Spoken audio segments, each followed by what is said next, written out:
Too sweet! Hi, welcome to JD Sports. I'm Jared Hood. That's Dwight. You can find our Twitters at the show, or you can find our personal Twitters at the show's Twitter page, which is @_JD Sports. Thank you for watching on YouTube. If you're watching on YouTube and you want to listen on SoundCloud, how do you listen on SoundCloud, Dwight? SoundCloud.com/JD Sports Show. If you are listening on SoundCloud, we appreciate it because SoundCloud is probably the best format to get us on because we go back and forth. You don't need to sit and watch us talk about this. It's about what we're saying here. So, thank you for watching on YouTube if you are. That doesn't mean turn it off and go listen to SoundCloud. Keep watching if you are.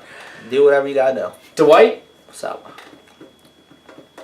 Okay, two things. One, before we even start talking about the show, I feel like lately I haven't brought the energy. So I'm going to try to bring the energy to this show, okay? Because as much as you talk and as high wind as you are, you don't bring the energy? I don't feel like I bring the energy that I need to. So, but what I'm saying is in this show, we have... It's going to make my head hurt. Not a ton to talk about, but a good amount to talk about that needs the energy brought to because it don't have energy in and of itself. Do you know what I'm saying? Because, well, we are in, April, May, June? It's that time of year. And even worse, the NBA playoffs, hint, hint, haven't been as good as they, usually are. Suck. For the first time in a little while, we're not going to start off with the NBA. It doesn't deserve my attention. We spent... This shit don't deserve my attention either. We spent a good amount of time talking about boxing last show. Saying. This weekend, Dwight, I had the pleasure, which we talked about for months now. We were going to make sure we were in the same vicinity as each other. Talk about we were going to have a couple alcoholic beverages, and we were going to watch this fight that happened this past weekend. Somehow, some way. Because coming up with funky ass shit like every single day. I like hey. That's for the people who don't know. I like Alvarez. You like Alvarez, yeah? He's cool. Yeah. Hell yeah. Canelo's the man. Yeah, we both enjoy watching Canelo fight, I would say. Yeah. I've seen like 3, 4. This is probably the 4th fight I've seen of him. I'll be honest. I knew about Chavez, but I didn't know about Chavez Jr. I knew about Chavez Jr., but I didn't know that about Chavez Jr. No, I'm not. Honestly, I've never seen any of his fights. I've never watched live any of his fights. No. So I didn't know what to expect out of him. I watched a couple of things on him going into it just to see what I would watch, but I didn't know much about the guy.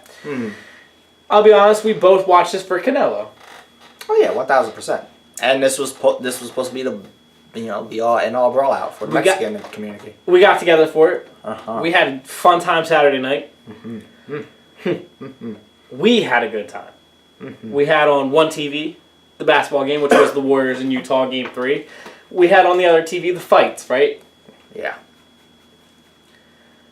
I'm real with you. That brother that lost the fight before might have been the better fight. You talking about Klitschko?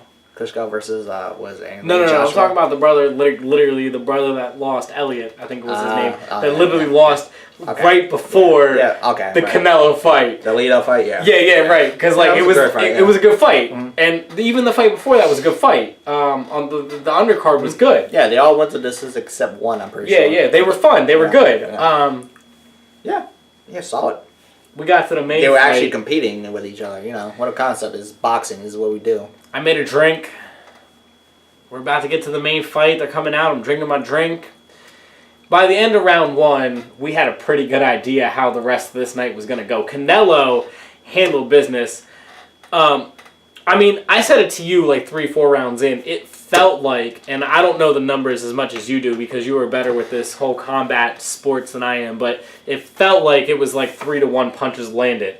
Then 3.2 to 1. Yeah, right. And that was 3.2. And I'm talking 4 rounds in. I said to you, I felt like it was 3 times the amount of punches landed. So we were talking. I'm hitting you with the 2-piece, and I get an extra one. And you get me with 1. And then 1, and then 3. And then 1, and then 3. I don't know if saying it really justifies it. It doesn't because I'm watching it 3 times and you hit me once. In the first round, it was all right, Canelo's ready here to brawl. He was out there, it looked like he was ready to just kind of throw some punches. And I was like, a good tactic is to just throw a ton and hope you land a ton, and then maybe you'll just win off of scorecard that way. Because if you throw a ton and land a ton, and the other guy doesn't throw as many and doesn't land as many, you're just going to win based off the scorecard no matter what if you end up doubling him on punches thrown and, beating him by at least 10 on punches landed. Right. Next thing you know, we're 4 rounds into this, and he has thrown maybe 150 more punches and landed maybe 100 more, to 75 to 100 more punches. And I looked at you and I said, Wow. On the East Coast, we might still hit a bar the way this was going to end. I mean, we didn't go to a bar. We just kept turning up together. But, like, we literally were looking at our watches like, yo, it's early enough. Even if it goes the distance, we kept saying even if it goes the distance, he's going to outbox him by 3. We knew it didn't matter. The percentages by round 5 were already so far in Canelo's favor that unless it was a knockout the other way, Canelo was not going to lose this fight. Literally through 6 rounds, it was 120-some punches landed for Canelo to 30-something for Chavez. I remember saying 4 times as much. I remember saying to you halfway through the fight that unless Canelo loses every single round from here on out, he has this by a mile. Disgusting. So we knew the outcome by that point. Yeah. We both were basically on board. I mean, we weren't bored with it. We were actually, I want to say, for a fight that was, people will call it boring, whatever you want to call it, we were both kind of in awe on how easy it was for Canelo to just walk into that ring and boom, boom, boom, boom, boom, boom, boom, boom, boom, and it was over. Jesus. Do you think? I'm going to say, at what point do I just destroy this sport? I was going to say, yes, okay, but in the last 3 years, Chavez Jr. hasn't fought near the competition that Canelo has. No. Obviously. No, he's been a bum. That took a toll on it going into this. It took a toll round for round. And by the time, I mean, Canelo didn't sit. He didn't. They kept putting the stool in front of him, and he stood through all 12 rounds while the other guy, 2 rounds in, 3 rounds in, finally sat down. Chavez Jr. finally, I think it was between the 3rd and 4th round, finally sat down. Canelo didn't sit through all 12 rounds. He didn't take a seat once. He didn't start bleeding. He didn't get punched in the face often. I mean, it was a good boxing match if you were rooting for Canelo, which we both, I think, were. It wasn't worth the $70 price tag that he put on it. That was where I was going to go after. I mean, we look at this, and it was supposed to be a prize fight. That was not a prize fight. No, dude, literally. They had 20,501 people show up at that arena. It was a sold-out crowd, but boxing is dead in America, quote-unquote. But no one showed up to that till the main event, though. But 20,500 people. Sold-out arena for this fight. So it wasn't just us that was hyping this up. Like, everybody a lot of people were in. This was a big boxing match. It was a civil war, they called it.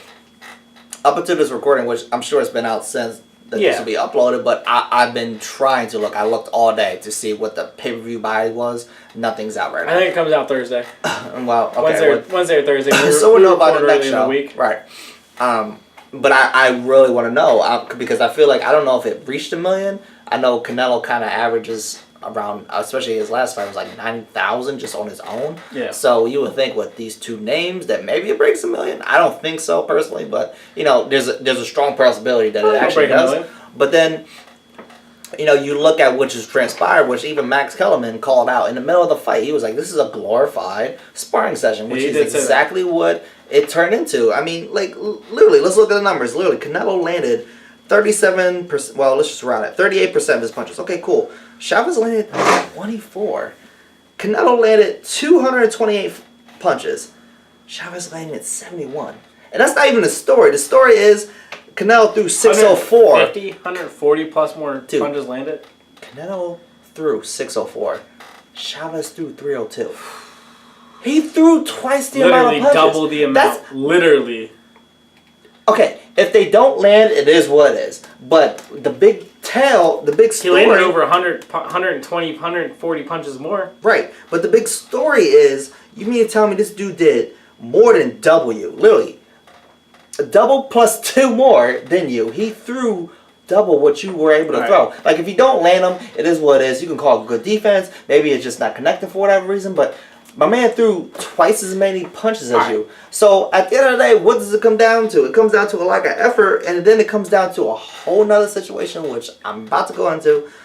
I'm 1,000 times because I'm not even near the Triple G thing. Well, I'm not even near that. What else do you have to say? Because what I was gonna say is we could go into this all day about how ridiculous this personal fight was, this individual fight is, and how boxing is in the state it is in. We could literally, I think you and I could go for an hour easily on it. I know you could go for an hour by yourself. So, me included, we go for an hour and a half on how just ridiculous those stats were for a prize fight. I mean, could you think 10 years ago, 15 years ago, of having a quote-unquote main event fight where one guy threw double the amount of punches? That's absolutely abysmal. If it would have happened 10, 15, 20 years ago, it would be the biggest story in sports the weekend, like the Monday, Tuesday, Wednesday leading after. And nobody talked about the fight because it was so dominant. Nobody's talking about it because it was so dominant, one, and nobody's talking about it because of what's to come, which is what we're going to get into eventually. But, just stick on this fight for now. Yeah. Dude, literally, I looked at the stats just for... I'm a stat guy, so I'm down to hear. Just for the LOLs of it. I looked at the last 3 rounds, the 10th, 11th, and 12th round. Which Canelo already had it in hand by then. Oh, absolutely. It was over easily. I mean... Even unless he got knocked out in those last 3 rounds, it was over. The 10th round, he threw 31 more punches. The last 2, he threw 34 more punches. He could have thrown 0 punches all 3 of those rounds. Combined. Canelo landed 40% of his punches in round 10 and 11. You know how many Chavez landed? 40% for Canelo.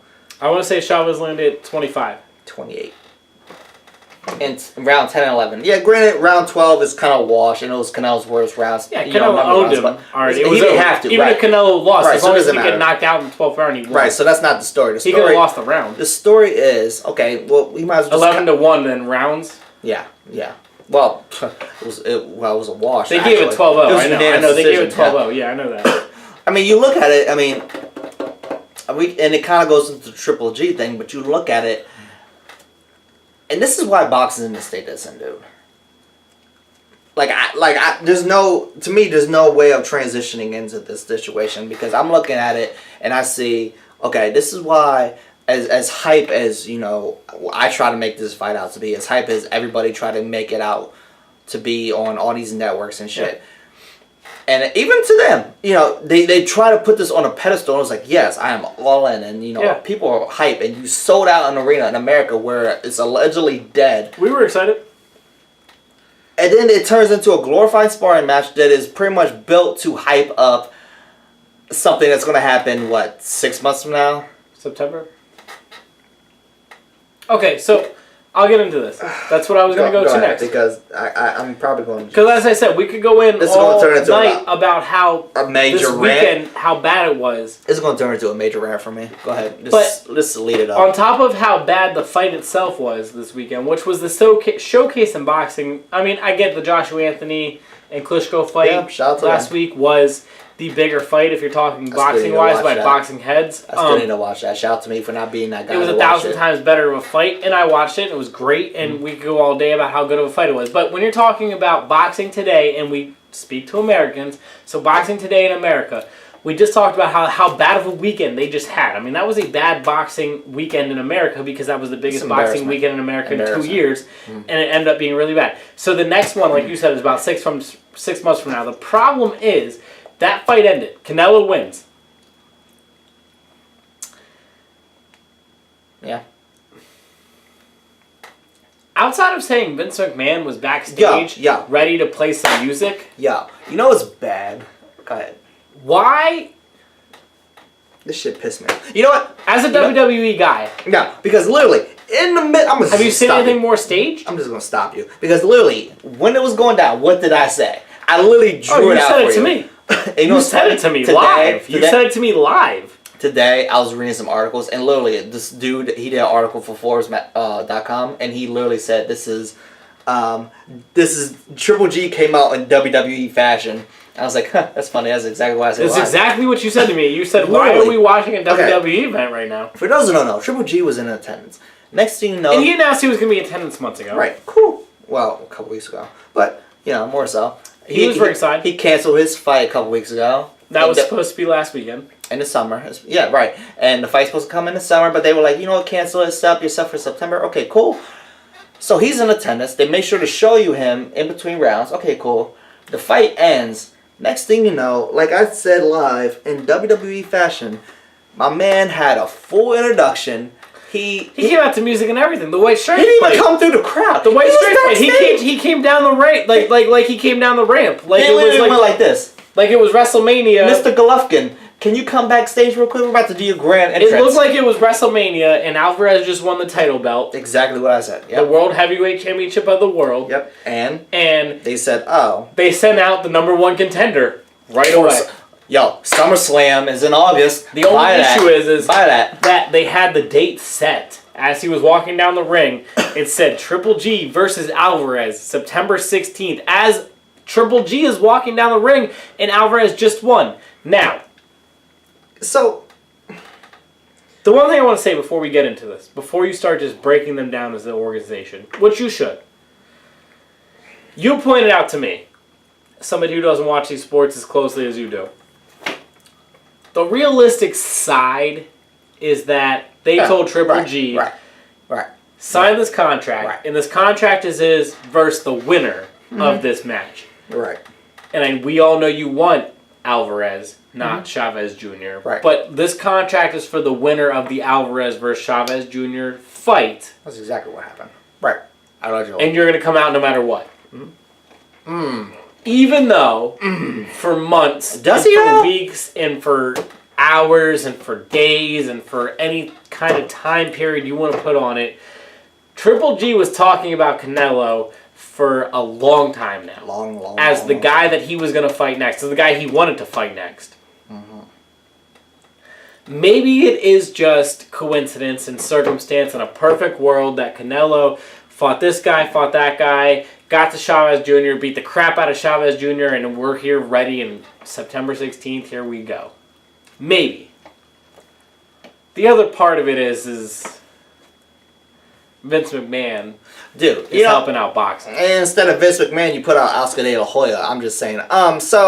No, you know what's bullshit is that I'm calling bullshit on it because we just said, and even I said in the middle of it after saying it was clearly a WWE situation, but does Triple G come out to that grand entrance like he does if Chavez just somehow wins? No, clearly, right. So there's that. The intrigue isn't even close. Right, obviously. So this is why boxing is in the state that it's in. This is why people don't trust it. This is because it looks so phony. And that wasn't even boxing phony. Literally, if I'm saying it and I'm just on this show that gets like 5 views, there's people at Forbes magazine, Forbes.com, whatever the hell, that are saying this is so like a WWE thing. Literally, what did I tell you? And you kind of broke it down where it was like, okay, the champion is facing this guy at this pay-per-view, and then at the end of it, it's like, oh, now SummerSlam's coming up, and it's like, oh, here comes Brock Lesnar, aka aka Triple G, aka Triple G's coming out, and he comes out in grand fashion, and they got the two,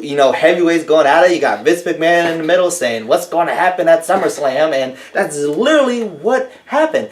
And you know what the sad part is? The real sad part is when we flipped over to freaking Sports Center of all damn networks, but they were interviewing Oscar De La Hoya. Yes. And I told you, and whatever.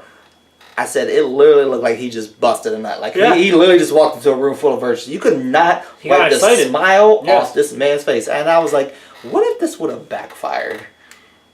And you would have had Triple G right up against Chavez Jr. Nobody wanted that for September 16th. So what was the like? That was the plan. Like Dana White would have scheduled Mayweather McGregor on the same night in a different casino. I don't really want to talk about that, Jabroni. Do I really have to talk about that? Jabroni? No, I say we keep that out of it. We'll talk about them at a later date. No, they didn't get the date they wanted. So the fight that we think is going to happen is not going to happen in the time frame that everyone thinks is going to happen. Is there anything else you have to add? Yes, because Dana White... He lost. It's not even that he lost. To De La Hoya. It's not even that he lost. Lex, chill for a second. It's not even that he lost. Dana White, you've had... How long have we been hyping up this dumb, quote-unquote, fight? Okay, so you're telling me that you lost, quote-unquote, your date, which, these two dudes, Mayweather and McGregor, have been going back and forth saying, it's on him, it's on it. There's a deal, there's not a deal, there's a deal, there's not a deal. And now we're in May of 2017, and there's still no deal, clearly, because then you come out and say, we lost our date that was the target date if we could get a deal. Dana White, I don't want to hear you. Shut your mouth. You're done. It doesn't matter. Mayweather always had You're irrelevant at that point. Mayweather always had a fight lined up in September after his fight in May, no matter if he was going to win or lose that fight in May. No, my point is how did Dana White not predict that Triple G would be lined up for a fight in September after the fight that was already lined up without him in May? Like, I don't understand. If Mayweather coined on those 2 times a year, why wouldn't you as well understand that other boxers are going to coin on that time of the year? It's not hard. This isn't rocket science.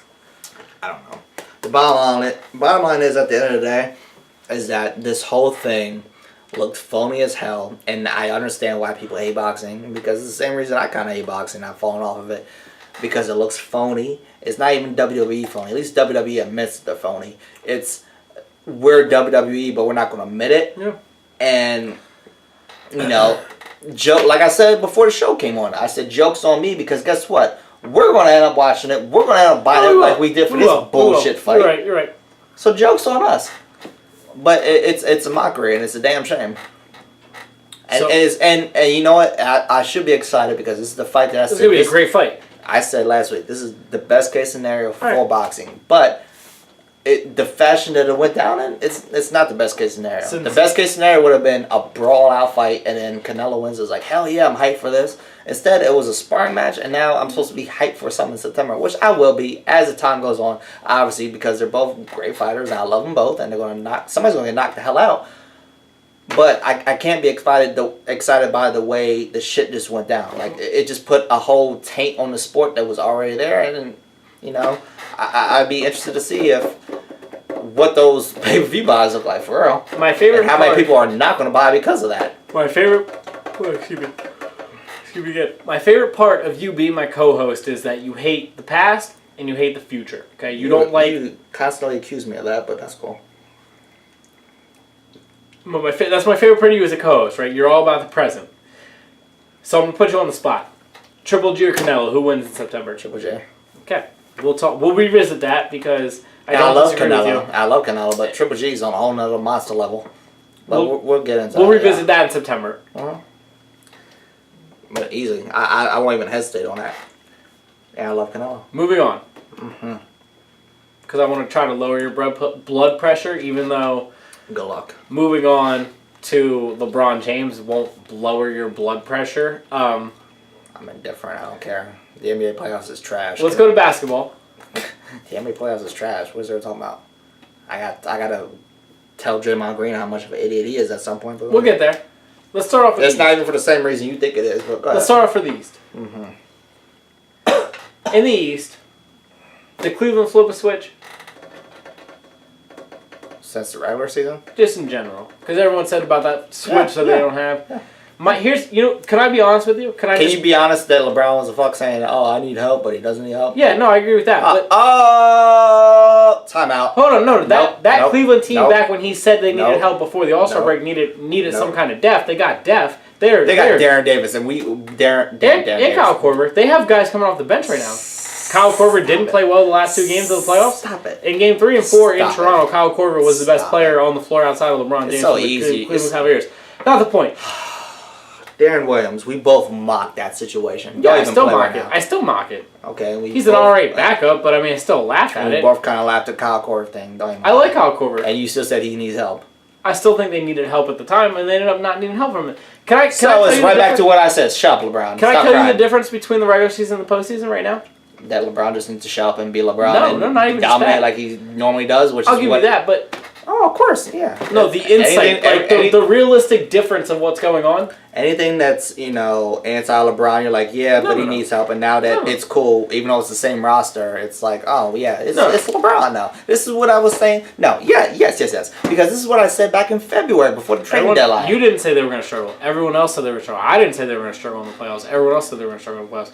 Why are you trying to call me out when you and I both agreed? Because I'm the one we both said they were going to run themselves to the playoffs, right? We both didn't think that the regular season was a problem, right? Carrying this team by himself. thought he was carrying that team by himself throughout the regular season. And what is he doing? He not? Is he not? Was he not? He's doing exactly what I'm saying he's doing. Yes, he's doing it even more at a higher pace, which is impossible to expect somebody in their 14th year of their career to even amp up the pace, and he still did. Can I explain to the people why the quote-unquote switch was flipped? Here's the only difference. Because the LeBron argument is always so ridiculous. But here's the only difference that the Cleveland Cavaliers are doing from the regular season to the postseason. Ready? Are you ready for this crazy news flash that the rest of the world, for some reason, doesn't see? LeBron is playing in the paint defensively. He's starting to cover people down low. He doesn't do that in the regular season. Why? Because that hurts your body. What does it make sense for him to bang with bodies down low in the 67th game of the regular season when they're going to be a top 3 seed anyways? He is now going down low, not letting people score at the rim on them, so they are better defensively. Boom, the Cleveland Cavaliers go from being this great offensive team with a bad defense to this great offensive team with a good defense, and all he's doing is playing down low. I don't understand why that is a flip of the switch that ESPN, our favorite network, likes to keep calling it. Because apparently that's what it was. But I don't understand. So they realistically couldn't figure out that LeBron James didn't go and play on the inside on the defensive side. You realistically told me that he needed help. He did need help. Because Kyrie and Kevin Love wasn't enough. He did need help. He went out, got Korver, a shooter. Boom. Look at that. J.R. Smith was not healthy. J.R. Smith is healthy. My man just said Korver. Did I not say at the All-Star break, J.R. Smith not being healthy at that time has a big impact on that team? Did you not say after Kyle Korver, where it wasn't working out the first couple weeks, that it was like... Yeah, I was never against Korver. I never said they should just cut him or anything like that. It's not... Did I say that? Did I say that you let's said see what's happened. I said, let's see what happened. You said he still needed help. And you said, yeah, we were dogging them because we were like, they got Kyle Korver and Darren Williams. Yeah, it doesn't make them that much. They didn't get the playmaker that LeBron said they needed to get. LeBron said they needed to get a playmaker. And that's what we were dogging them about. Can we go back and say they never got a playmaker? I will give you that. Can we go back and say how ridiculous he was for saying that? It sounds ridiculous, but you know what? They didn't get a playmaker. LeBron. So we both clowned them for them at the time. They never got a playmaker. I agree with you. Darren Williams and Kyle Korver aren't playmakers.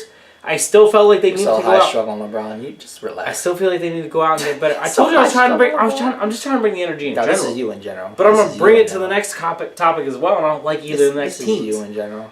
It was ridiculous for LeBron to say he needed help. Period. It was ridiculous. He said he needed another playmaker. They never went and got that playmaker. He never needed help. He had all the help right there. All he needed to do was start being LeBron James, and I agree with you. And then the regular season. Can we agree that the regular season? No, I know it's not what you said. What I'm trying to say is, he decides to be a different player in the postseason than he is in the regular season. That is clear, right? That's obviously clear at this point. Sure. But that's the playmaker that he wants to talk. Like, that's the playmaker he was looking for. The extra 5 to 10 points he was looking for a game. The extra 3 to 4 assists he was looking for a game. The extra 2 to 4 rebounds that he was looking for a game. He is doing that on his own. That's the other playmaker that he didn't have that he was saying. Remember some weeks ago when I was saying, when we were talking about the LeBron haters versus the LeBron apologists? Yes. You realize that's exactly what you're doing right now, right? Because you pretty much just gave him all the credit, which I'm not saying you're wrong for doing that. I was going to say, can you please explain to me where he isn't doing that? But the counter argument would be if they're getting L's next to him, that he's still getting all the blame, right? I haven't seen one L. I'm saying if he's 8-0. Congratulations. 0 L's. If he gets the L. If he gets the L's with these numbers, then you say, well, he doesn't have any. If he gets the L's with these numbers, what happened last finals? Hold on. What happened last finals? Hold on. Oh, he doesn't have any help. He had the same team throughout this situation. If he gets L's and puts up the numbers he's putting up right now, you would blame LeBron James? You're out of your mind. If you would, it's his fault. What did I tell you before? 35 plus. I'm very consistent. 11 rebounds plus. You can get louder all you want. And 9 assists plus in the playoffs. And if they lost a couple games, you would still blame him? You would still blame him? Even with these numbers, you would still say it was his fault? Look, I don't know why you're getting louder. 1, 2. I don't know why you are acting like I'm not very consistent. You would still say it's his fault? Yes, because I said you can make that ridiculous face all you want. I'm very consistent with what I say, especially with LeBron James, is that if he gets all the credit when they win, his best numbers of his career, and he gets all the credit when he wins, right? That's what you're saying. He gets all the best of his career. But when he loses, no, I just gave Kyle Korver credit for the last 2 games. I literally gave Kyle Korver credit. When you are, quotations, the king, and you are the man, and you're the franchise, and you're the NBA, and you get the W, you get all the credit, and that's what he's doing, and that's what he deserves. It's not just him out there. Shut up! No, shut. Kyrie had a great first 2 rounds of the playoffs. Kevin Love carried them in the first quarter of 3 of the 4 games against Toronto. No, stop. Shut up. Hold on. So when I give them credit and wins, you don't want to hear it. So if I start to give them the blame and losses, you're not going to hear it either. No, you talk out 2 sides of your mouth. When LeBron gets the W because LeBron's the one consistent I'm giving you. He is, no matter win, lose, or draw, he is putting up the same numbers no matter what. And that's what I'm trying to explain about LeBron. You're the one separating the two for some reason. I don't know why you're separating. Why are you separating wins and losses? Don't separate wins and losses. Separate the players from the performance.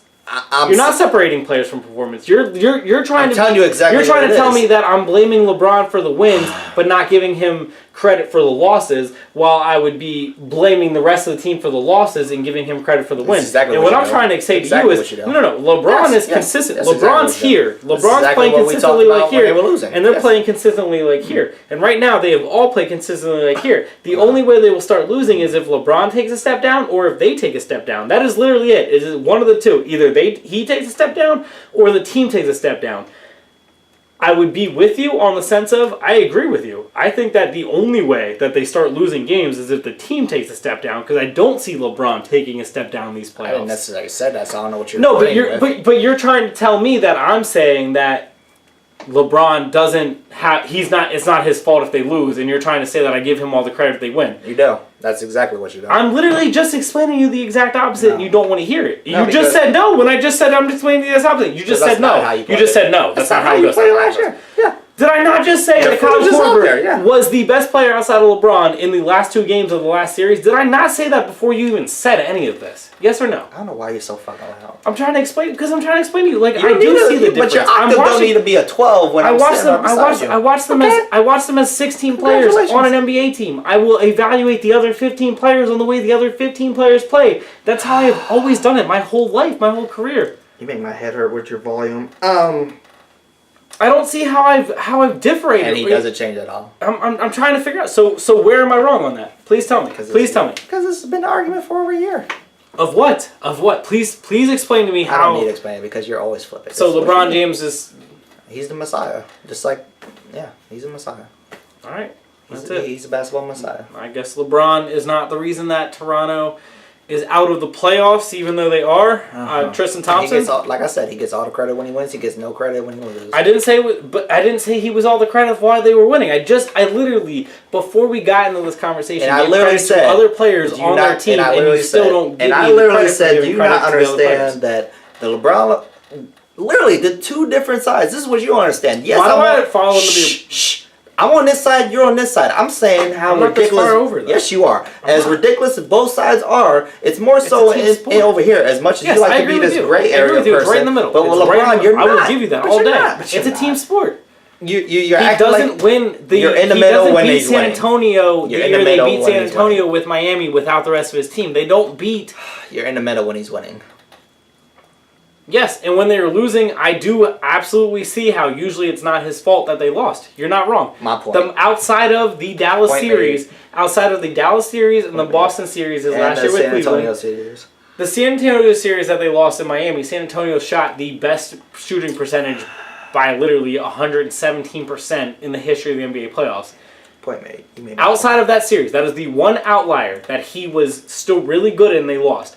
Other than that, the Boston series that they lost before he went to Miami and the Dallas series that they lost in Miami, those are the only 2 bad series I've ever seen out of LeBron. So yeah, you're not wrong. I usually, when his teams lose, I look at how did they lose, and then I find it to be usually the other players. But good for him. They haven't really lost a series. They've literally lost 1 series in the last, 7 years of his career? So, good for him.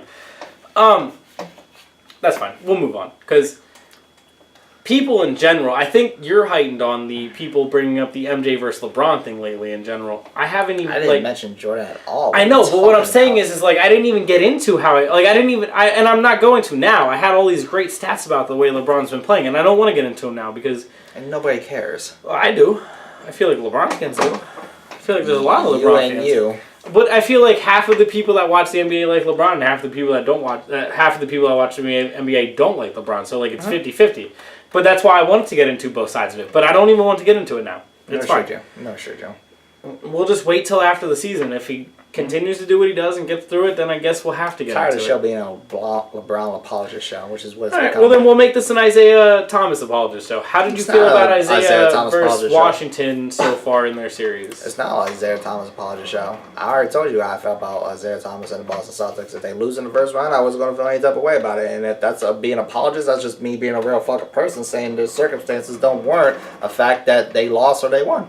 I don't think their starting five can compete with They Washington's starting five talent-wise. Did they get embarrassed by going, dropping 26 in a game? 26 out? Yeah, Well, there's no excuse for that. And they've been up and down all playoff long, yes? Yeah, and I mean... Up and down. Just that game in general, that, it's not an apologist. They had like 8 turnovers during that 26-0 stretch, and a lot of that was him. John Wall scored 17 or 16 in that stretch as well. I mean, that has a lot to do with it. Yeah, but I mean, a lot of it is just sticking with Isaiah. Like, no, I'm not an apologist for Isaiah Thomas. My man, a lot of that was him. He drove like 4 times throughout that stretch to the basket, and it was just ugly layups, and he was missing every single one. He was turning the bar over. It's not an apologist situation. As much as I go against him, I actually don't disagree with him doing that in that span where they were down. Because it's him. He was trying to create some offense. And it's him versus the Washington Wizards. It's not being a apologist, it's the reality. Who else is on that team? I think the Washington Wizards... Oh, Al Horford. He needs help, unlike LeBron. Al Horford isn't on that team. Jay Crowder isn't on that team. Avery Bradley isn't on that team. I think that Washington's starting five is more athletic, more skilled. Mm-hmm.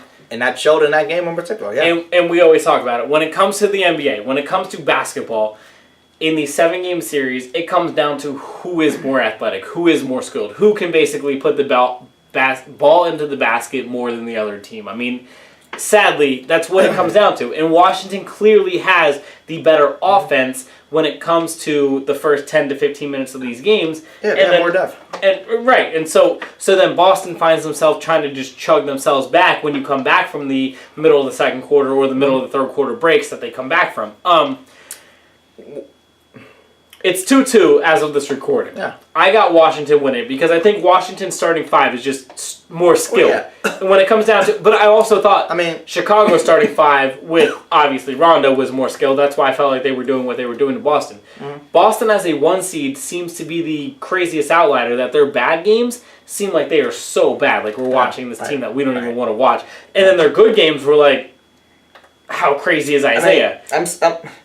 I'm sticking with Boston, but I'm saying that like last. Yeah, it doesn't matter who wins this series because they're going to lose to Cleveland either way. Yes. That's not where I was going, but yeah, I was more so. Well, we're on opposite sides. That's what I meant. Like, it doesn't matter. No, yeah, it doesn't matter. But I mean, I'm just sticking with what I originally picked, which was Boston. But I realize right now today that realistically that looks absolutely ridiculous because Washington looks like they do have more depth, and that's all Boston is a one-man show. But the one-man show has been carrying this team, and that's why they became the number 1 seed, because of the one-man show. Well, the other side I wanted to say was road team. And for real, you want to talk about LeBron and his damn Cavaliers? That, frankly, Washington versus Cleveland, that looks like a better matchup. Yeah, I agree. Washington has way more depth. Washington versus Cleveland is a better matchup than Boston versus Cleveland. I agree with you. Way more depth. Washington can score with Cleveland. I mean, the thing with Cleveland is that they're putting up 120 a game right now, so you need to find a team that can do that, and Washington can do that.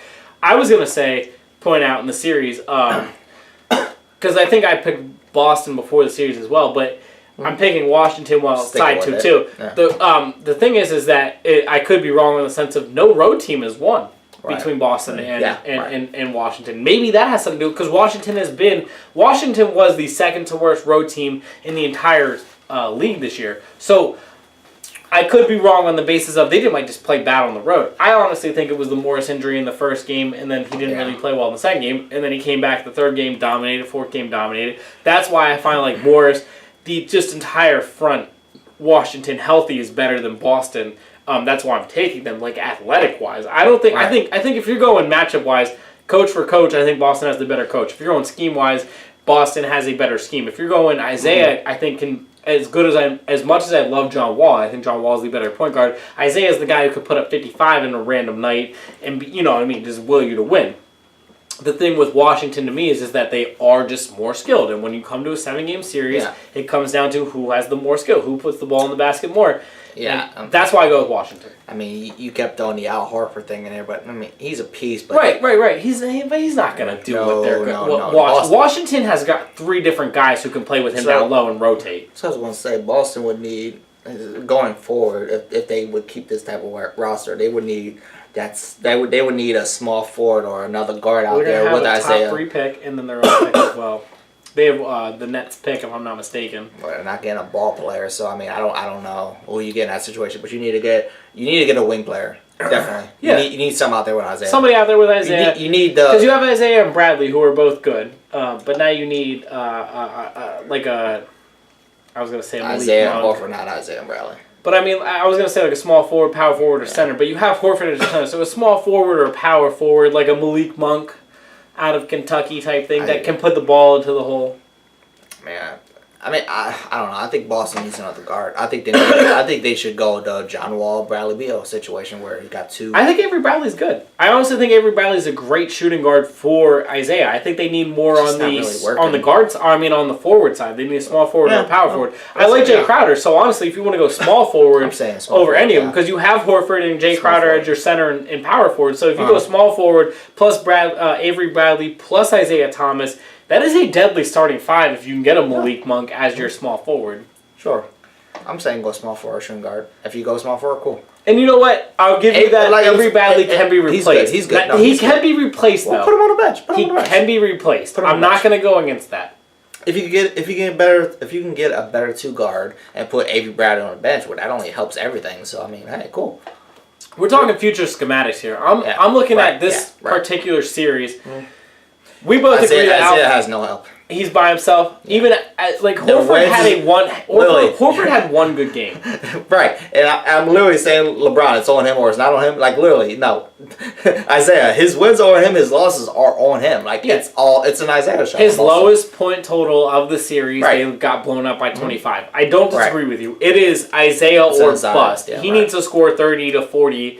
Every game for them to have an opportunity to win these games in these series. And that does lead us to, even if they were to win the series, that means he's going to get blown out because he's not going to be able to beat the Cavaliers by himself. Not by himself. That is a good team. I like watching Isaiah, but he needs another piece out there. So we both would like to see at least Washington move on. Even though you picked Boston and I'm picking Washington. Yeah, I think I picked Boston before the series. So it has more potential, but... Just because it'll be a better series in the next round. On paper. Okay. All right. Not saying that's a guarantee. Do you think Toronto? Because I keep trying to say... do you think Toronto is as good as Boston or Washington? Like, I feel like if Toronto was in the series instead of Boston or what? No? No. I think Ibaka, DeRozan... I mean, Lowry got hurt, but Ibaka, DeRozan, and Lowry would be fun to watch versus either of those two teams. You know where it's good at? 2K? Yeah, it's good on 2K. Yeah. Literally. Dwight. So exciting, right?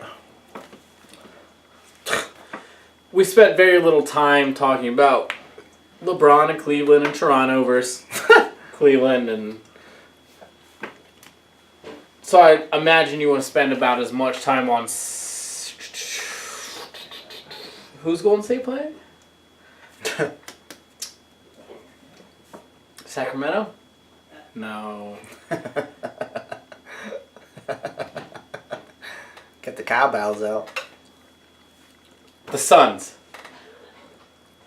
No. Shaq played for them once. The Pelicans. No. Shaq did play for them. I got it. I really don't know. The Lakers? No. Oh, actually, no. Wait. I didn't mean the Lakers. I meant the Clippers. I should just two-piece the fuck out of you. Actually, no. They're losing. I should just two-piece That's right. It's not the Clippers. I should two-piece the hell out of you. Because that was just a double knife. Well, the Lakers are better than the Clippers. We all know that. That's not even close. Hold up. Hold the brakes there. I wasn't showing shots at the Lakers. I was throwing shots at the Clippers. I'm a Lakers supporter, even though... 2017, that was kind of a shot. I understand where you're coming from on that. That's not how I feel. I'm a Lakers guy over Clippers. You and I both know this. All right, no, we're good. I'll take the Lakers over the Clippers all day long. That's not even close. I'll take this current state of the Lakers over this current state of the Clippers all day long because I know in 10 years it's going to be reversed. It's not a hard concept. And we're probably going to have at least another one of them things. That's not a hard concept. The Clippers aren't going to be... They'll be around in 10 years, but they ain't going to be around in 10 years. Anyway. So Golden State's playing the Nuggets. The Nuggets? The Nuggets. So much disrespect out here. Alright, they're playing... So much disrespect in these streets. They're playing the Minnesota Timberwolves. I got it. Alright, calm down. Still wrong? I'm still wrong? Is what you're trying to say? Slightly. Who they play? I think Carmelo and John Stockton, aren't they? They got mountains on their jerseys. What's that team's name? They got mountains on their jerseys. The Appalachian. Yeah, the Appalachian. Yes, it's right. The Appalachian Mountains. You're right. Man, who is it? So much disrespect. Rudy Goldberg. Goldberg. It's Utah Jazz. Goldberg. Utah Jazz. There's so much disrespect. Goldberg. Are you done with the disrespect? So now we're done talking about that series. I mean... Alright, quickly, about that series. Two things. One, because we didn't do it last week. We briefly glanced over it, but we didn't do it last week. Shout out to one of our favorite people. Steve Kerr. Get better. Come back. I think we did, but I don't know. We didn't say come back and get better. We just talked about how he might be out for the rest of the playoffs. We didn't... I listened back because I was very disappointed myself. We love Steve Kerr. We said shout out to him, yeah. We said, but we didn't like. I mean, that's. But we said that how about he ain't gonna be there the rest of the playoffs? Probably. We didn't actually. That goes without saying. He's going. I understand that, and you're right. It goes without saying. People listening should have already known that when we said he's not coming back for the rest of the playoffs. You're right. They should have known that. We both feel like, hey, shout out to him. Hopefully he gets better as a human being and gets better, like physically, humanly better. I mean, I said Charles Barkley before basketball. I felt like they don't really necessarily need him to finish this out, but I don't disagree. That's not a disrespect to him. That's just what is there. I don't disagree at all. It's not a disrespect to him. Where people do look at that as like a knock on him. That's not nothing against him. He's a great coach. He is the reason they're as good as they are. Mark Jackson ain't there, so I mean, hey, he is the reason they are as good as they are, and we both love Mark Jackson. But right. So I mean, hey, yeah, definitely. Shout out to him. Yeah. I mean, can I shout out one player on Utah? I feel like. Can I shout out one player on Utah? In a sec. Steve Kerr might need to retire, bro. No. As a human level, can we just as much as I love him, can we just tone it down and like as much as I don't want Mike Brown to be their future coach? Can we just reverse that for a sec? Because I feel like he might need to seriously consider retirement this year, and it sucks because I'd hate to see that, but if this is going to affect his life the way it seems like it's going to affect his life, right, he needs to start reevaluating himself. Because it hasn't gotten any better since this last show. It's only been worse or just as bad. So he had surgery since our last show, and it's helped how much? Right. They said hopefully not a lot. Now I look at it as you're right. Between now and the start evaluating your life. Tony Romo, start evaluating your life. I'm retiring, going to broadcasting. I'm not saying that's I'm not saying that's what Kerr needs to do, but I'm saying you might need to start. He's doing less physically as well, but if it's still affecting him every day on that level. And he's a young coach, so it's like, that sucks. But when I look at that, we're looking like health-wise. Start looking at your life. And how good he is as a coach. Not just listening to his assistant, not just coming up with his own ideas. Right. The combination of finding every aspect that he can of basketball to introvert into his own team. Mm-hmm. Start evaluating your life, bro. Just saying. Anyway. It would be disappointing if Mike Brown was the guy who had to coach this out. Yeah. Not just this season, because I agree that it's going to happen this season, but and that's already a sad reality. He doesn't become the head I'm talking about the future of next year, the year after that. He doesn't become the head If you look at a 5-year span of how good this team can be, if Mike Brown's their coach, do they reach that potential? He doesn't become the head coach. There's no way. We'll get to that if it gets there. No. I'm with you. So who you want to shout out in Utah? Oh yeah, I do want to shout out one player in Utah. Just one player. Just one player? Joe Johnson. Who? That's the only player I know in Utah Jazz. You talking about the Brooklyn Nets guy, right? Mm-hmm. No, he was a Hawk. He was a Hawk. He was a Sun for a while, wasn't he? Mm-hmm. Yeah. Him and the dude with the afro. Amir Johnson. Was that guy's name, right? Yeah, Amir? I think so. Alright, I got one player in Utah I want to shout out. Okay. I know we don't necessarily look alike. Okay. My cousin Rodney Hood. For Christ's sake. Mississippi State in the house. Just put a Philadelphia ball cap on him and... Nah, he went to Mississippi State and then he went to Duke. Just put a Philadelphia... And then he got drafted. Just put a Philadelphia ball cap on him. You know nothing about Philly. He's from the South. He know nothing about that Philly. type of shout out is such a Philly in the house. I like Rodney Hood because he got my last name. Again, for the third time, just put a Philly hat on him, and it's the same story. I do like Rodney Hood. That's about it, though. Like, Utah hasn't... I mean, there's nothing. Like, I have nothing. I have nothing. Even him. I have nothing. I was just going to let you... I have nothing. I was just going to let you dwell on that. Oh, I have nothing. I have zero. I was going to let you simmer on that little statement. It. I have nothing. For everybody outside of Utah to be like, for real? Nope. They'll agree. Everybody in Utah, they'll agree. At least he look alright. No, I said everybody outside of Utah. Oh, in Utah. He look alright. He don't look like he getting embarrassed like the rest of the squad, but... The squad in general getting embarrassed right now, so he's like, man, I'm part of them. He been aight. You have anything else to add to that series? Shout out to Draymond Green. I forgot to bring that up. We're not even talking about the same thing, so go ahead. No, I want you to bring up what you want to bring up then. I was just saying, Draymond Green bringing it up. He feels some type of way because the Cavaliers haven't had any competition. He feels like the best type of basketball, the best type of playoffs is when there's competitions and you have, right. Draymond Green, he plays for the Golden State Warriors. Draymond Green, the same team that is also sweeping just in the other conference. Draymond Green that recruited some guy off of a team that they smashed last year and embarrassed.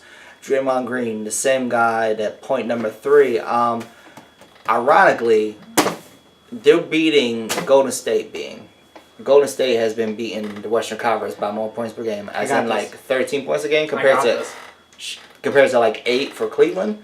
So Draymond Green wants to talk about competition, but Draymond Green is out here playing for the Golden State Kevin Durant wussy Warriors, but he wants to talk about competition with the Cleveland Cavaliers in the Eastern Conference. For real? For those listening on SoundCloud, for the first time ever, I just turned my back to the white. Like, for real? Like, Draymond Green, you out here like that? For the first time ever, listening on SoundCloud, if you listen on SoundCloud, I just turned my back for the first time ever on Dwight. Why? Because to Draymond Green's point, they didn't play the Blazers. Cleveland ain't play the Blazers. So, get your facts straight over there. Yeah, that's how ridiculous that Draymond Green quote is. That's absolutely... Are you kidding me? Yeah. You're right. I saw that. You're absolutely right. I was going to bring up something totally different than what you were just talking about. That's ridiculous, what you just said. I about wanted to... And I don't know this man, but Draymond. I saw that and I wanted to punch him in his face. See, I'm coming at Draymond. He was like, I feel like the league is better when there's competition. But you know, Cleveland, I don't like to just sweep it. I want competition. I hate this. Bro, you play on the whole other side of it. I hate this. So do you hate that y'all are sweeping? I love Draymond, but I hate this. Shut up, Draymond. Draymond's turned into just the dumb shit that he says. And you know what else Draymond said? You know what else Draymond said? He says a lot of dumb shit. But do you know what else Draymond said in the last week? No. You know who Kelly Olynyk is? Yeah. Kelly Olynyk, for those who don't know, backup center for the Boston Celtics. For those who don't know, 2 years ago is the player that hurt Kevin Love in the playoffs. Broke his arm. Kevin Love couldn't play the rest of the playoffs because of a cheap foul Kelly Olynyk did. And in Game 4 of a series they were getting swept in. Okay. Yeah. Draymond Green. I know what you're talking about. Yeah, I did see this. Draymond Green said that Kelly Olynyk is a dirty player, a cheap player, and he doesn't have any respect for him. Now, my thing with Draymond is, you put your knee in the nuts of 2 players last year and then try to trip LeBron during the finals. All on your own. I don't even have a problem with him putting his knee in the players' groins, which is a problem in and of itself. I don't have a problem with him trying to trip LeBron because he was trying to get LeBron's head. I don't have a problem with that as well. My problem is him calling Kelly Olynyk a dirty player when he is doing the same thing Kelly Olynyk is doing. I did see Kelly Olynyk is a dirty player. I don't disagree. Draymond Green, who I like... What does that make you, Draymond? A dirty player. They're kicking people in the dick. Twice. last postseason, just last postseason twice. By the way, last postseason. And you tried to triple LeBron purposely, which he has never denied. He purposely was trying to triple LeBron on that play that LeBron and him got in that scuffle. By the way, you got suspended for what you did, bro. For what you did, because you were playing so dirty last playoffs. 3 times. It's 3 strikes, you're out in the playoffs. It's 3 strikes, you were out in the playoffs. He had 3 strikes, and he was out last playoffs. Right. Shut up, Draymond. Draymond, shut up. Shut the hell up, Draymond. He is the centerpiece of why they lost a 3-1 lead. Draymond. Because it went 3-1, then 3-2 because he was out for that second loss. And then they lost back-to-back games. Dear NBA guys, tell Draymond Green to shut the hell up. Because that's exactly what Why did he call Kelly Olynyk a dirty player when he's the dirty as Kelly Olynyk? Who I don't like. And I like Draymond. Shut up, Draymond. Shut up, Draymond. So we're off that. We're off Golden State. We're off Utah. 1000%. Shout out to Rodney Hood. Nope.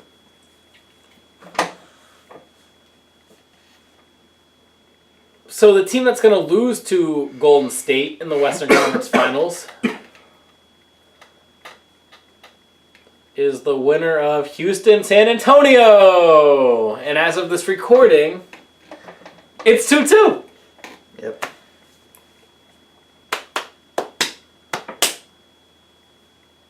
Your pick? I'm not changing my pick. I mean, I went with San Antonio, but just like the Washington-Baltimore situation, it's looking like, I mean, what it is, Houston has more depth, and the situation, which is what we were talking about last week and before, was that it's... Can I just finish my thought before you want to go on your little tangents like you like to do? Okay, shh. So, this is like the 8th time I had to shush him. I bet she's going to learn to stop cutting me off. But, One day. One day. Today isn't that day. But, we know. It's just been this whole Kawhi Leonard show outside of one game where Aldridge showed up. So shout out to him, and congratulations. But I mean, outside of one game in the whole postseason, you showed up. Congratulations. That's not what we paid you for. From a depth perspective, it's still Houston. I mean, especially when you lose Tony Parker on San Antonio's side. But I'm not, like I said, with the Boston series, I'm not changing my pick. I'm sticking with the pick, but it's not looking good. And if Houston ends up winning this, especially now after Houston blowing them out the last game they played as of this recording, it's not looking good for San Antonio. Games 1 and 4. They're looking old. Let's put it that way. They're looking old. San Antonio's really looking old right now. Games 1 and 4, it was a blowout. It was a blowout for Houston. Games 2 and 3 was a blowout for San Antonio. What I was doing my rainbow thing before was, because I legitimately want to ask you, not, people are going to look at this as you're a Lakers fan. Not because you're a Lakers fan. I just want to legitimately, just as a basketball, you've been watching basketball as long as I have, if not longer. How do we go from a Game 3 where a guy as good as Lou Williams shoots 0 for, doesn't get any points, Lou Williams got 0 points in Game 3, to Game 4, my man had 20 points at halftime? How does that happen in a series? Especially a pivotal Game 4, as in the sense of if San Antonio wins, they go up 3-1. They basically control the series.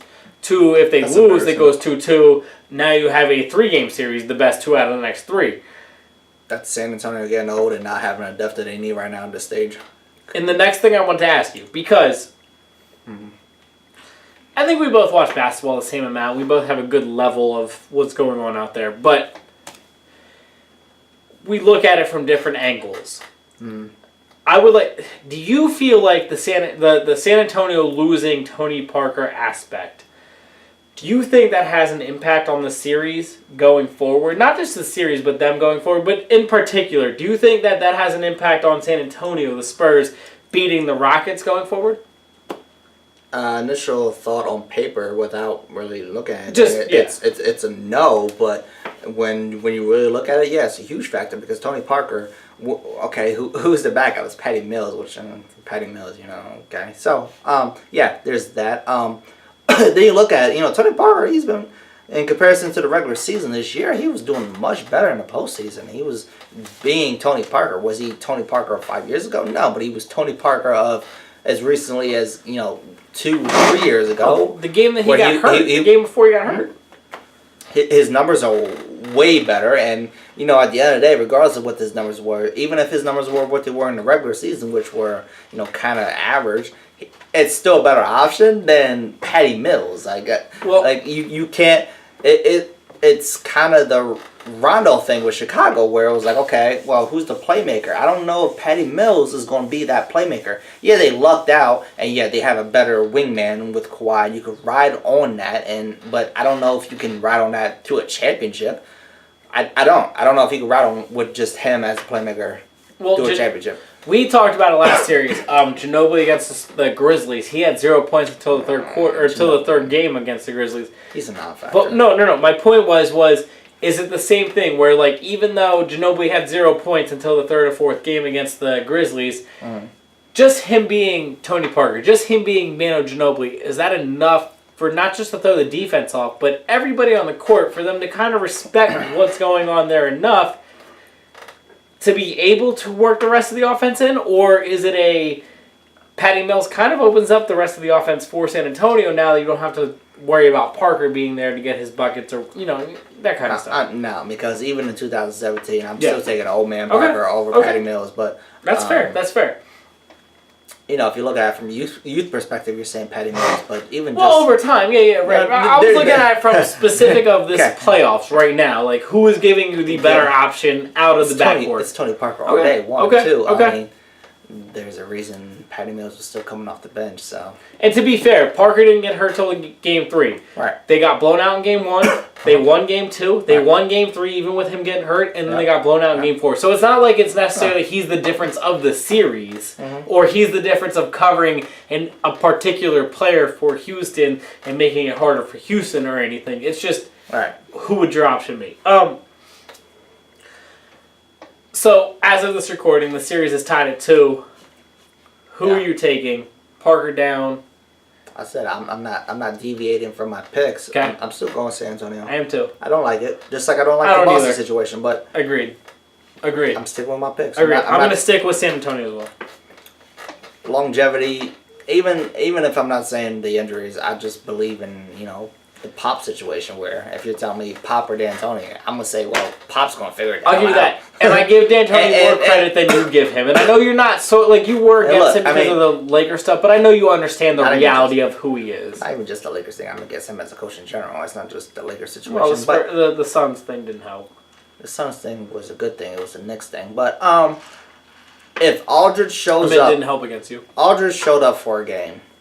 If Aldridge can just beat Aldridge and you have Kawhi and then you got Powell... One good game. That's what I'm saying. Why is it only... That's hard to fathom, right? If Aldridge can beat Aldridge, which is that game, and then you can have Kawhi, which is always Kawhi, and you have Powell, which can beat Powell. Right. He's an older Powell, but he's still Powell. But he's played well this series. If you can beat those 3 pieces with everybody else around them, they can get this out, maybe in 6. But... That's because everybody needs to show up. They're better height-wise. They're better with their forwards and their center than Houston is, without question. So you're right. If they show up. Those are the guys that they're going to have to carry themselves off of. Definitely. I was going to say more just about the NBA. But, I look at my clock. We're running out of time. So I don't want to bring up the big baller brand. It's not worth my time. I just wanted to see. I thought he would have more reaction. All right, so who's paying $500 for a sneaker? Are you kidding me, my man? You turn down Adidas, you turn down Under Armour, you turn down Nike. You're saying I'm a big baller, shot caller, 20-inch blade. I got sons in the parlor. Like really? My sons are worth a $500 sneaker that look like some bougie ass shit I can get at the sneaker depot. Bad and bougie. For real. Raindrop. Drop top. Laptop. Top. Those sneakers are ugly as shit. I don't understand these people that are saying they look good. They're horrible. I don't think the sneakers are ugly. Stop. They're not great. They're not something I'd pay $500. It's not something I pay $90 for. They're ugly. I'll give you that as well. Ugly. I'd buy some Jordan and the flippy floppies, them flip flops are even worse. Yeah, they're not $200, $300. Kidding me? All right, so kidding me. You know what? Quickly, while we're on it. And this is exactly what I keep saying. Papa Joe Jackson out here. Yeah, I give you that. While we're on it, though. You're making the whole world trying to get your sons. Good job, Dad. Not that I want you to see a different angle, because I don't even disagree with you, to be honest with you. I'll be 1,000% honest with you. I don't disagree with you. He's a crumb so bomb. This isn't me trying to make you see another angle. This is just me. You know me. Stop. I like to see things from the other angle. If there's no reason for it, don't even try. Don't even try. Under Armour and Nike, the highest contract that This was annoying. No, I don't know Ball was offered was $5 million. Why are you even bringing this up? All he has to do is beat $5 million for his son. Why are you even bringing this up? Yes? Why are you even bringing this up? Yes? He's not fighting against the whole corporation. He's just fighting against the contract. Yes? My man said, well, Kobe and LeBron and Jordan clearly weren't in the room with these, companies. He's not wrong. He's not wrong. No, you know why he is wrong? You know why he is wrong? Because Kobe, LeBron. That's not the point. You know why he is wrong? Because Kobe, LeBron, and Jordan were in that room, except they had Nike saying, you know what? The market says we're not paying $500 for a sneaker. We'll pay up to $100 and something, but we're not paying over that. Okay. No, he is wrong. All right, hold on. Don't defend this, man. I'm going to walk the hell off this show. I'm going to hit that stop button. No, do not defend this, man. Do not defend this, man. I'm walking the hell off this show. I have more I want to get into with you, though. I don't want you to walk off. Do not defend this, man. Do not. I have a realistic answer to that, though. Why? No, stop this gray shit. No. Who's Ben Simmons signed to? Who's Ben Simmons signed to? Who's Russell? Who is the Lakers point guard signed to? Who is Russell signed to? Are you done? Are we done? Jordan or LeBron or even Stop defending Vince Carter. Stop being a jabroni. You're such a jabroni right now. You're such Michael Carter Williams. You're looking to beat Mike Bibby. You're looking to beat. You know how ridiculous you sound right now? You know how foolish and ridiculous. Dellavedova has a $10 million shoe deal. You talking all this nonsense Dellavedova has a $10 million shoe deal. Like, I understand the basis that his dad's coming in with. Whether we agree with it or not, I understand. All this nonsense that you just spilled out. All you got to do is beat that number that they were offering. All this dumb shit that you are just throwing up out your mouth right now is the exact reason why he thinks it's okay to have a $5 sneaker.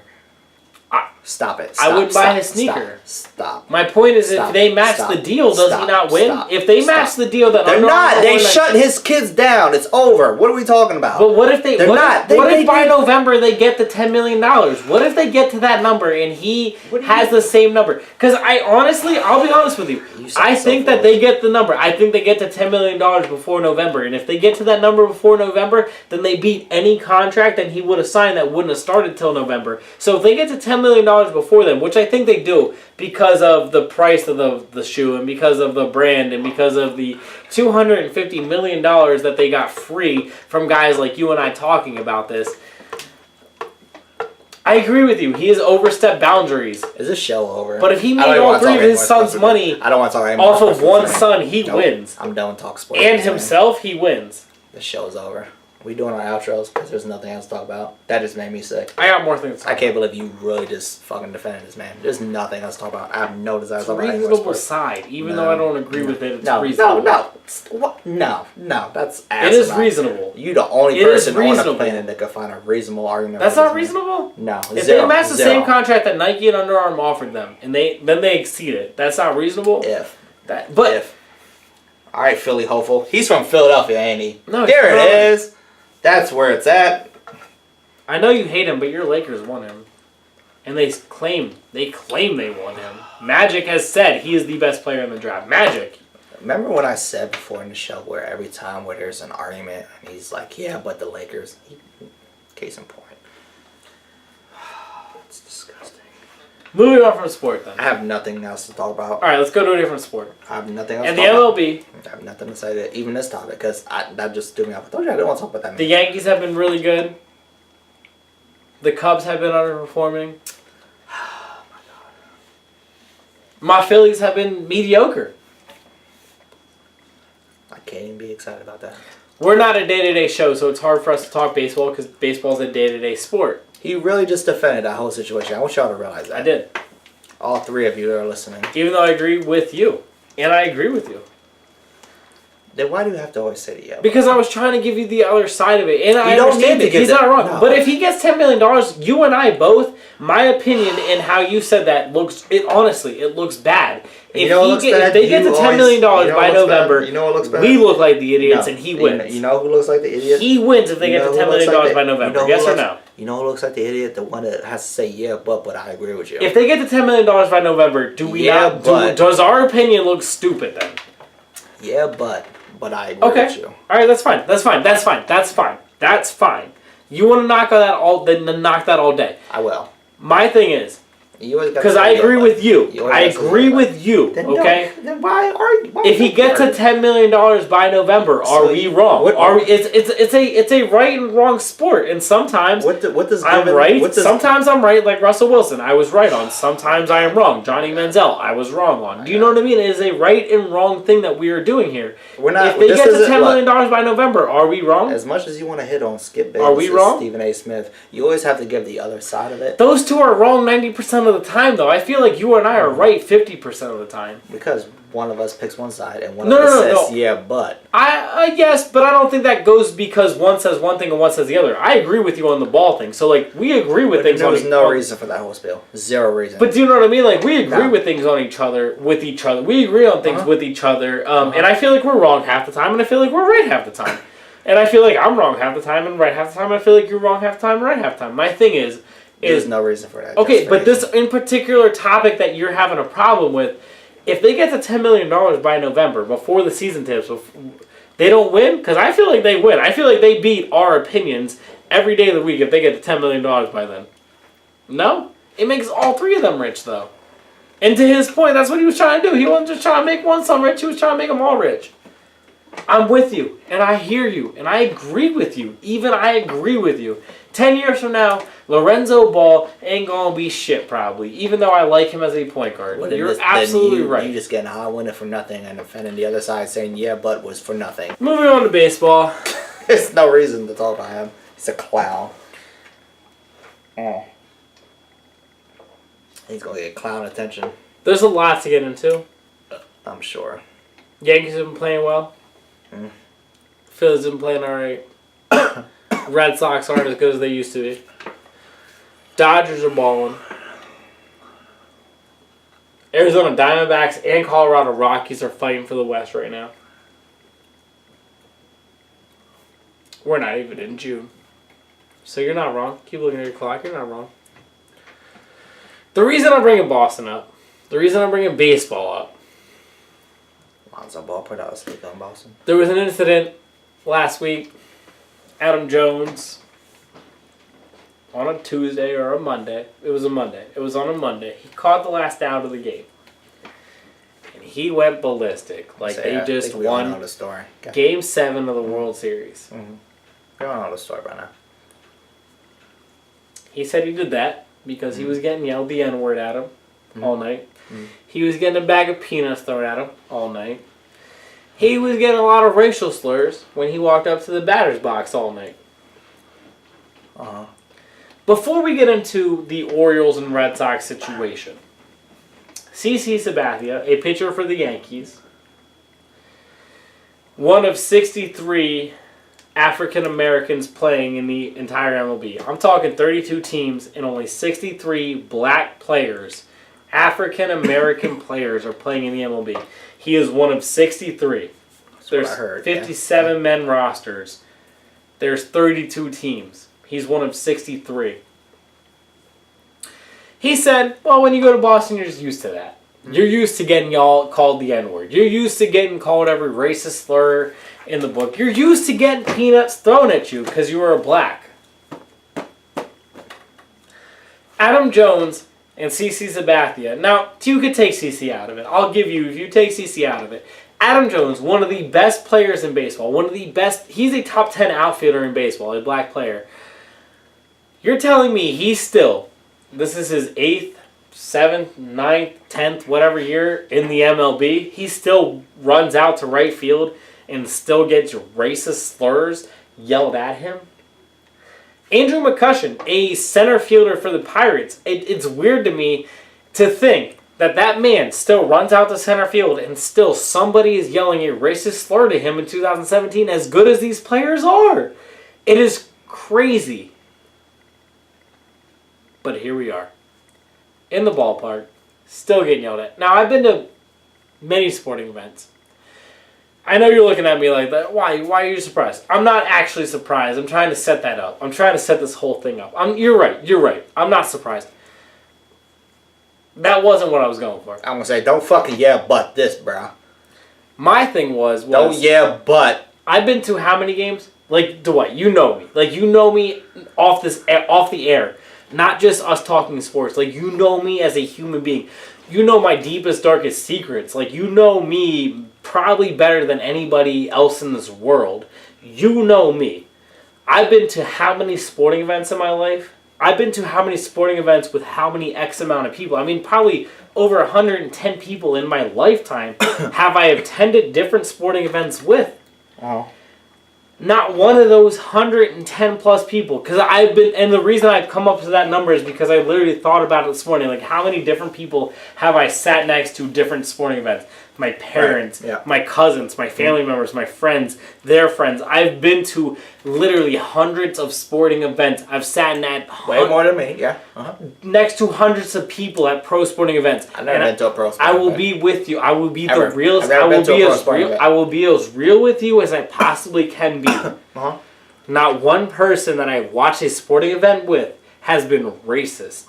Has yelled the N-word, has said, No, racist and yelling racist things are two different things, and you're not wrong. That's where I'm going. I was going to say, I mean, most of these events were in Philly, so, I mean, no, you wouldn't hear that, but go ahead. You're not wrong there either. That we were usually surrounded by people that weren't our color at those sporting events. But I've been Philly, so no. You're right. I've been to football, baseball, basketball, hockey games. I've been to across. Oh, you went to DC. So I've been to DC. I've been to. You're not wrong. I've been to DC many times for sporting events, baseball, basketball, and football. I've been to all three of them. I've been to Pittsburgh for basketball. For baseball and football. That's kind of pushing it a little bit. But my thing is I've been to literally well over 100 sporting events in my life. Way more than me. I got professional 0. and college. I got 0. I've never heard racism at them because you know me. If somebody were to be racist at a sporting event around me, I would call them out the second they were. Like, I would let them know. That's not how it's going to go down around me, nor am I going to let you stand here and be like that. So I'm going to let you know about yourself. Not only about yourself, I'm going to let you know how that player's better than you. Okay, moving on. I grew up in an environment, never had to deal with that. Right. Okay? Here we are with 63 MLB players. 63 MLB players, over 1,000 in the MLB. 63 of them are black. They say Boston. They say they hear it a couple locations. That's not just... But they say Boston is the driving factor. Boston, over and over. Boston, you know you're getting it in Boston. I'm going to say, this is just baseball people talking about Boston. This is... No. I was going to add to this. My next thing was I was going to go into it. The NBA, which is primarily black. Mike Wilbon. The NFL. Mm-hmm. The NHL. Mm-hmm. Boston's biggest rival, the Canadians. Yeah. Their captain, until this season, who got traded to the Predators before the season, was a black captain. He came out after the Adam Jones situation and said, imagine what it was like for me. I was the captain of their biggest rival, and he is black. Basketball. Right. The countless numbers of players that's the funny one. that have come out and said they heard it in Boston the most. I don't want to call Boston as a city because you're scratching your neck, and as you should be. I mean, I actually enjoy Boston. I want to go see Fenway one day. I would love to go watch a game in the Garden, in either a hockey or a basketball game in the Garden. TD Garden now, not the actual Boston Garden, but the TD Garden. You said Garden, I think Madison. It's still Garden. It's still a Garden. I feel you. They still got the same floor. It's still the same feel. I would love to go to Boston and see a game in the TD Garden. I would still love to go see Fenway. I would still love to go see Gillette Stadium. It disappoints me that Boston is the most racist city that teams go to. It disappoints me that, as you said, Not just one player. Not just one player from the MLB. Multiple players from multiple sports. The NBA in particular. Yeah. Because yeah, it's no secret. The NBA have the most African Americans. Right. Boston also has the, historically most white players on their team, but, So, when you combine that fan base with the most historical African American league, mm-hmm. you're going to get those players saying, well, Boston fans were rude to me. You're going to get it from all sides of the coin. But my thing is, in all four sports, if you're getting the extreme of, I've never heard this much racism, but in Boston, it's a Boston thing. Right. It's clear. I'm a Philly guy. So I know people watching this are going to be like, oh, he just doesn't like Boston. I love Boston. I love Boston. This is a Boston problem. It's Philly, but clear. But it's clear.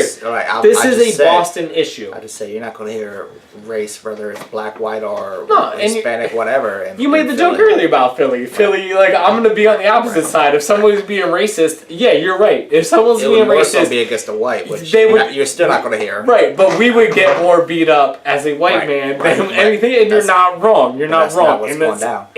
At sporting events there. Why is it? Not even why is it, because we all know why. It's mainly white people. How is it? In 2017, do we have an issue that took over the sports landscape for almost a week involving Boston and being racist? Okay, so 73 different people got kicked out of that game. 37 of them were from the area of what Adam Jones plays. But it's not Boston. It's not Boston. Clearly. I'm not even... He's the only African American that starts on their team. I'm not even going to be that person that says it's Boston, but like you said... It is Boston. I'll say it. Yeah, and I'm not saying that it's not per se, but what I'm saying is, what you even brought up is that you have people that are outside of sporting world, like I said, primarily like a Mike Wilbon, like these other reporters that are out here saying that, no, this is... You're right. This is what we've dealt with forever. You're right.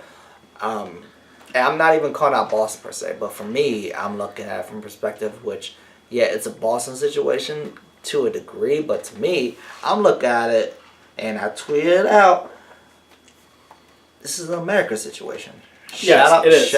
Shout out to America for being what we are, which is we there's a situation that occurs, and it takes a small situation to blow up and say, wow, what do you mean? Well, this is going on, this is not right, this is wrong. And I'm looking at it from a half African American person, half part Hispanic, part all this other shit that I am. I'm looking at it saying, this is my everyday. Shout out to America and their ignorance saying that racism doesn't exist, that this is a thing, because, ironically, their ignorance becomes ignorant because, no, this is a daily thing. It's not just a Boston thing. Yeah, there might be the focal point right now because, like I said, this is what we're latching on to because it was a small thing and it just blew up and it got worse and worse and worse. In front of our faces. And as the series went on, it got worse and worse and worse, especially how it was handled. Yes.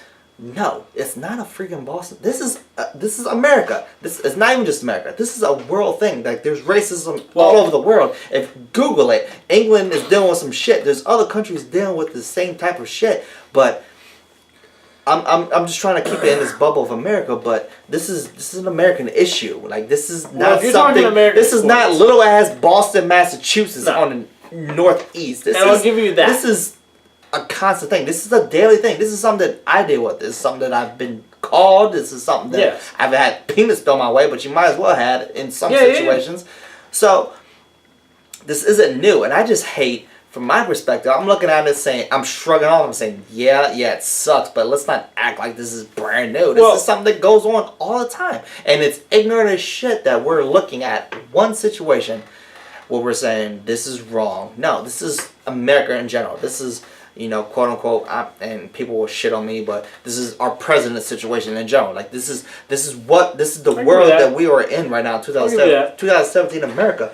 And I just think it's BS that we latch on to circumstances instead of seeing a big picture, that it's a big issue and not just a little city issue. It's a little baseball issue. No, it's not a baseball issue. It's an American issue. Where I was gonna go in America, stupid. Where I was gonna go, and I'm gonna broaden this.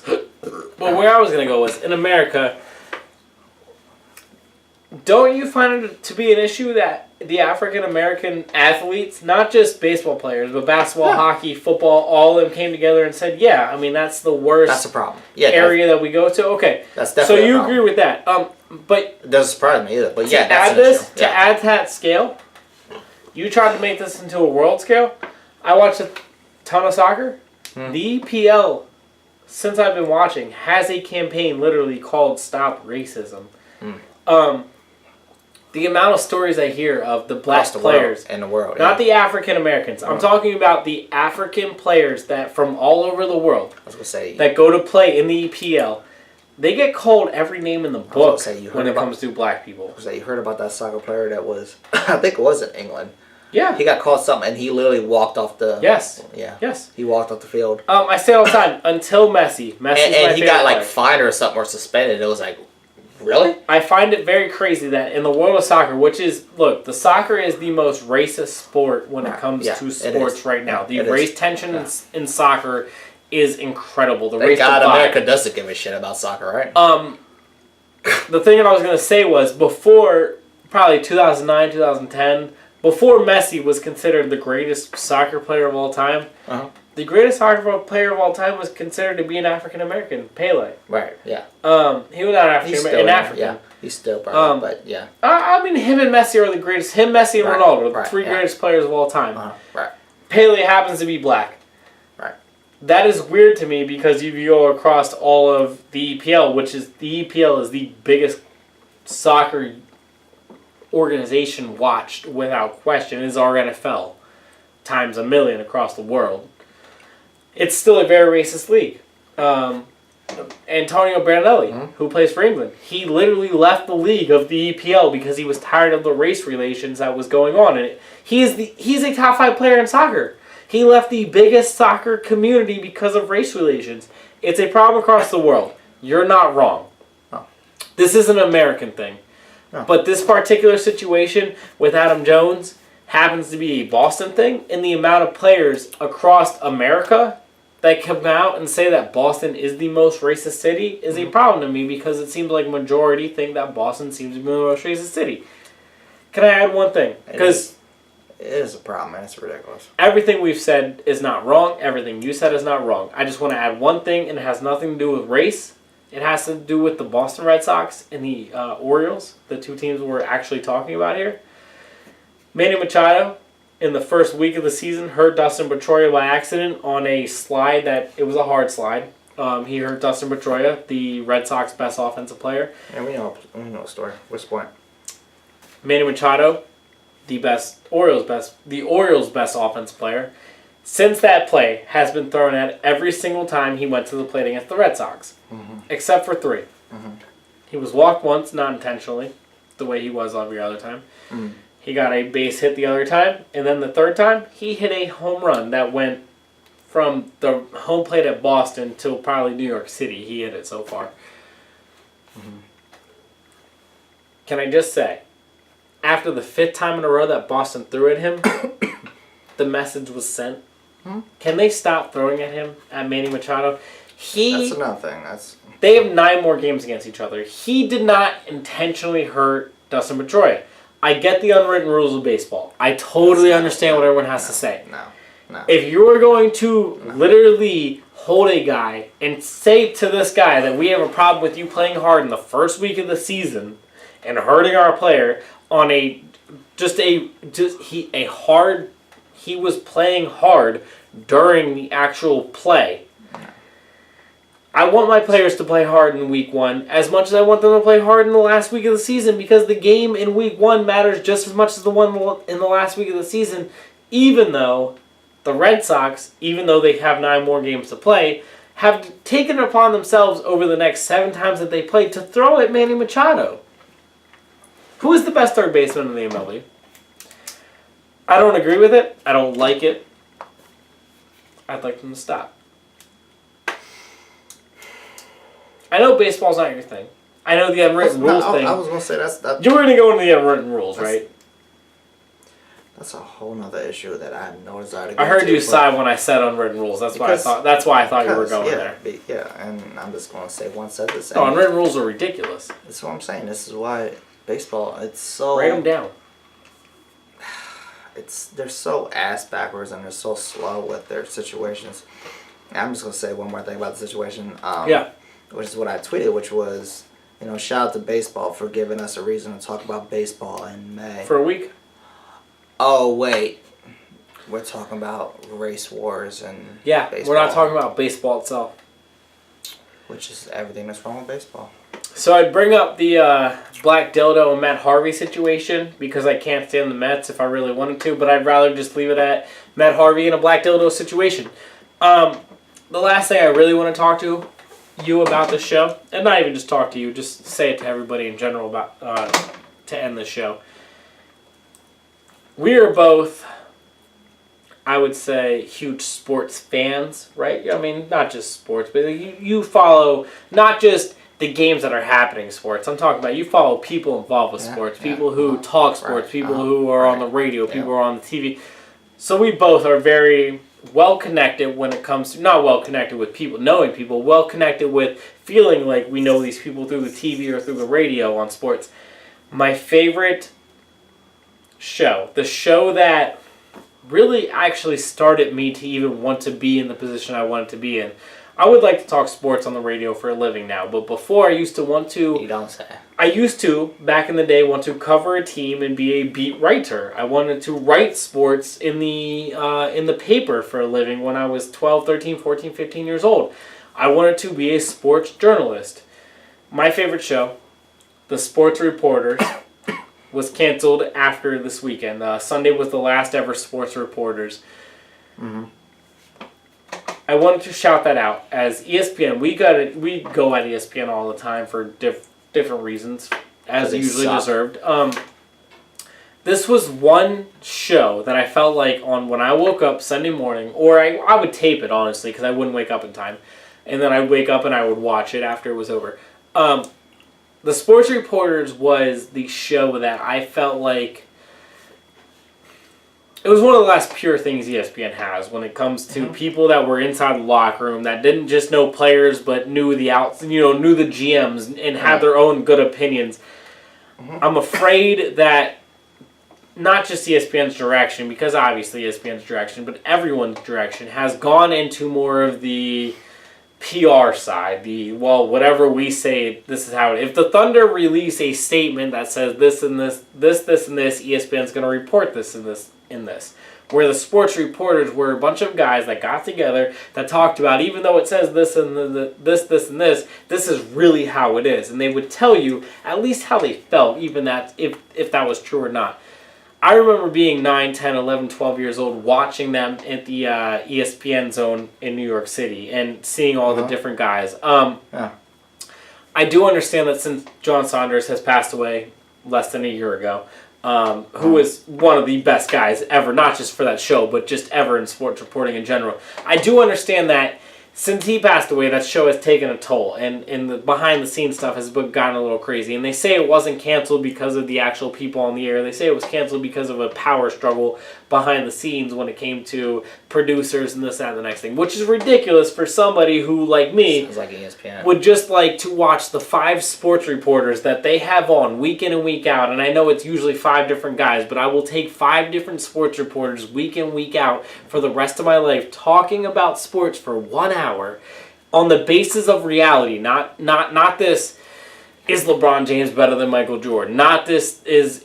Kevin Durant bad for basketball going to Golden State? Not like they were literally talking about the things that happened in sports and they were giving their opinions. It's gonna suck to watch them be off the air from now on. ESPN has done a whole lot over the last 6 months. That was, to me, their worst move. Letting that show go. Because that was the one staple from 1991, 1992 that they had. It was the one show that was purely in and out, We're going to talk sports. What happens on the field? What happens on the court? What happens? And we're going to recognize if Isaiah Thomas' sister dies. And we're going to say how ridiculous it is and how great it is he's playing. But we're going to talk about... We're not going to base these players off of things they say or things they do off the actual field of play. It's going to be what they are doing on the field of play and what it is affecting. And the sports reporters were the best at it. We don't have that anymore. Even our show isn't based off of that. Admittedly, it isn't based off of that. It sucks. It's sad. As somebody who wishes to be a sports reporter, I hate to see it. John Saunders passing away months ago, though. I stopped watching it well before he died. But we knew that once he passed away, the show was going to take a different direction. I mean, he was the basis. He was the anchor. He was the host of it for a reason. I just wanted to end my condolences on the show because the fact that they canceled it after this long, it hurts a guy like me who wishes, and who knows, I'm not going to be anything more than, at most, a radio sports talk host show one day. I will never be a sports reporter like those guys were. But I wish to be. I love what they do as a living, and I love to watch them get together and talk the way they did. Bob Ryan was a main key on the show. He's somebody that I'm going to miss watching talk week in and week out about the topics happening across America. It sucks. That is the direction sports are going in, though. It's going to be more of a TMZ-style sports viewership for the rest of our lives. Not just that show, but I know you have something to say. Not really. No? No. ESPN going downhill? That's what I'm saying. I mean, that's about all I could go with. But that is that it's just going down. And this show has nothing to do with that. It's just going down the path, which is what they want. They want that TMZ. They want that. It's just drama. This is why I don't follow it. And this is why, people talk so much trash on the network in general, especially people that work there and they leave, and people that work there, people that previously worked there, all they do is dog it. And you gotta imagine all we can do is speculate. You gotta imagine that since John Saunders passed away, that it was just gonna go down that direction, and that's why we're in a situation where they were like, "Yeah, we just gotta cancel it." And it's kind of wild to me, but I mean, that's the direction they're going in, and I'm saying them in general, because as much as the other networks are going down that path too, it's they're not the worldwide leader. Fuck out of here, but that's the direction they're going. So I won't be watching, but that's what they're doing. Thank you for watching. If you did watch this on YouTube, thank you for listening to Fearless on SoundCloud. Catch us next week. Next week we're going to be talking about Western Conference Finals. We'll be talking about Eastern Conference Finals. As of this recording, Pittsburgh's up 3-2 on Washington in the playoffs of hockey. I'm rooting for Washington. I think Pittsburgh makes it to the Eastern Conference Finals. Predators already in the Western Conference Finals. Game 7 is going to happen between Anaheim and Edmonton to make it to the Western Conference Finals. So we have a lot to get into when it comes to next week of other sports. No. Maybe my Phillies will play well. Gross. He says no. I hope so. We have a good amount to get into, though, going into the future. LeBron, Golden State, seeing where they both land going into the Western and Eastern Conference Finals, into the finals, seeing if San Antonio or Houston wins, seeing if Boston or Washington wins, and who can bring those teams to the brink. Dwight, I felt like this was a good show. Mm-hmm. All right, well, thank you for watching. This was JD Sports. I'm Jared Hood. That's Dwight. We out.